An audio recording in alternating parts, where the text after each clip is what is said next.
Предлог законот за заштита од пушење не е ригорозен, туку е европски, порача денеска министерот за здравство и целта е да се намали бројот на пушачи во државава, како и трошоците за лекување на болестите предизвикани од цигарите.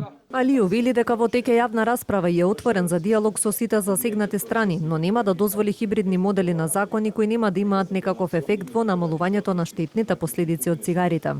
Како министер за здравство нема да дозволам надвор од тие европски политики да креираме некој хибриден закон, бидејќи тек тогаш од првиот ден законот нема да биде функционален.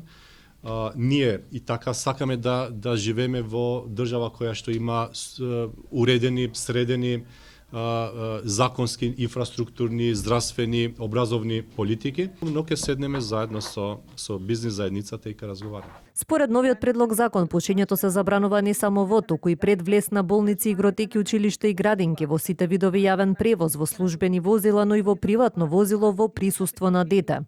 Ова се однесува и на сите видови на цигари, вклучувајќи ги електронските.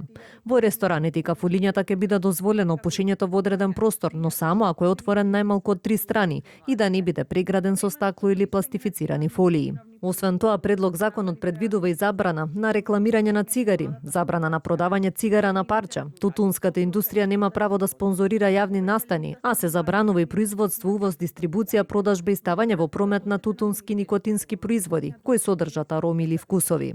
Казната ако ве фатат со цигара каде што не е дозволено ќе биде 100 евра, а за правни лица ќе се движи од 2000 до 5000 евра. Од Институтот за јавно здравје велат дека ваквите измени произлегуваат од статистиките во земјава кои се загрижувачки и покажуваат дека речиси половина од населението пуши, а дел од пушачите се и малолетни деца. Ево последниот извештај од Деспот, кај што е спроведен буквално во сите училишта на територија на Република Македонија.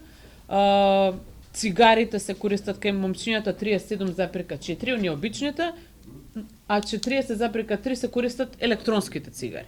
Тоа е еден висок процент. Зборуваме за деца на 15-16 годишна возраст, па и помали.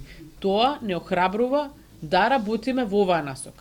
Значи, за справување со ова и такако штетна последица. Додека предлог законот предизвика поделени реакции во јавноста, здравствените власти се децидни дека со вакви ригорозни закони ќе се заштитат идните генерации од негативните последици од конзумирањето на тутун и никотин.